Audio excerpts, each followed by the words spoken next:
Jadi pada masa itu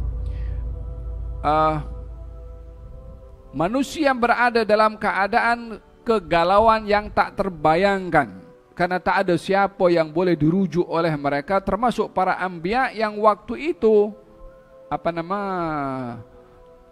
tidak merespon kepada permintaan mereka. Sampailah datang kepada baginda Rasulullah sallallahu alaihi wasallam, yang akhirnya baginda Rasulullah sallallahu alaihi wasallam mengatakan analaha, saya yang akan memberikan syafaat. Maka disitulah kedudukan yang tinggi diberikan oleh Allah dan ditunjukkan oleh Allah Subhanahu wa taala kepada baginda Rasulullah sallallahu alaihi wasallam.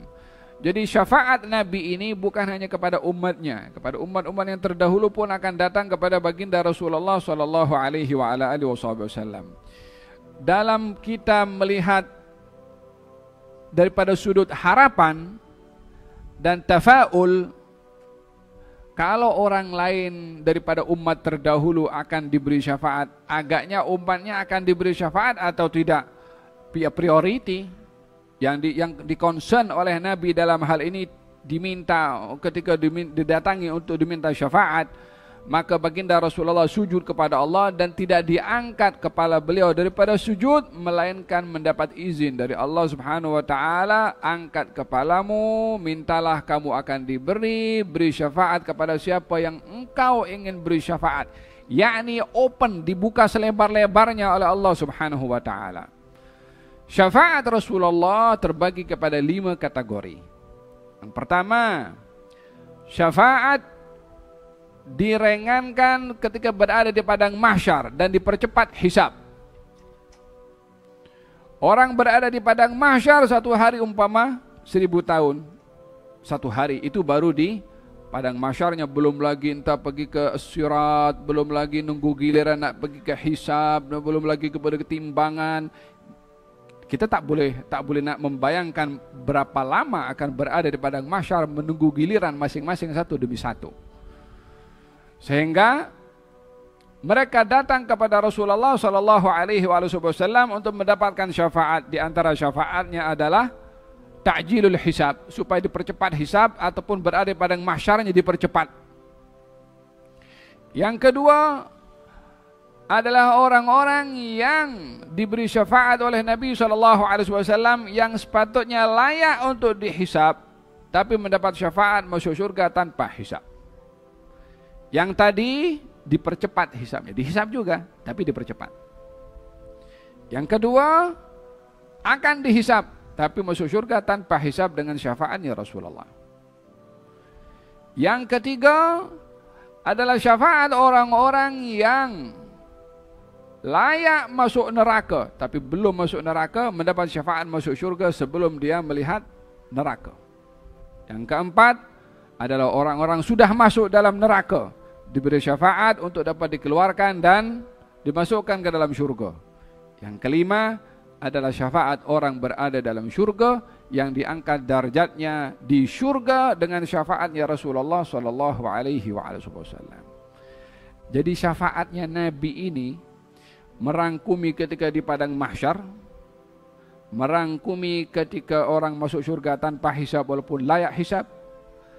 Orang boleh masuk syurga walaupun tercatat namanya dalam api neraka. Orang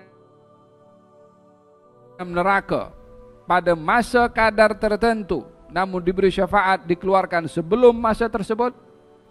Dan yang terakhir adalah hatta kepada penghuni syurga pun juga mendapatkan syafaat Rasulullah untuk mendapatkan syurga yang lebih tinggi. Insan macam mana kira-kira nak tengok ini Rasulullah SAW yang dinilai demikian oleh Allah, yang diberikan demikian oleh Allah Subhanahu wa taala, yang teramat luar biasa. Lalu kalau itu kedudukannya nanti di akhirat nanti. Lalu kita ini setelah memahami semua syafaat itu diberikan oleh Allah kepada baginda Rasulullah SAW, adakah di antara kita tak perlu aku mesti masuk surga tanpa hisab walaupun tanpa syafaat Rasulullah SAW? Ada orang akan berpikir seperti itu. Faham dong?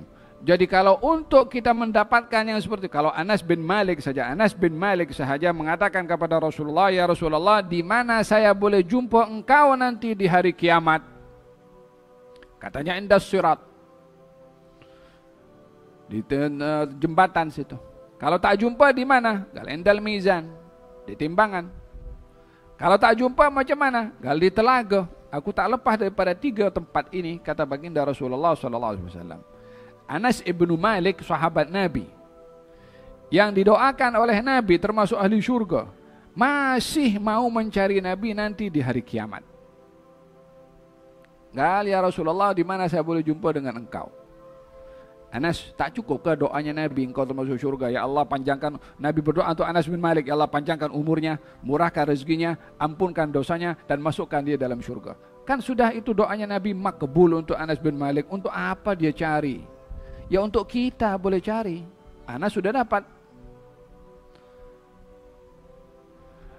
Orang yang ingin dapat di sana, ya mesti di sini juga dekat dengan beliau.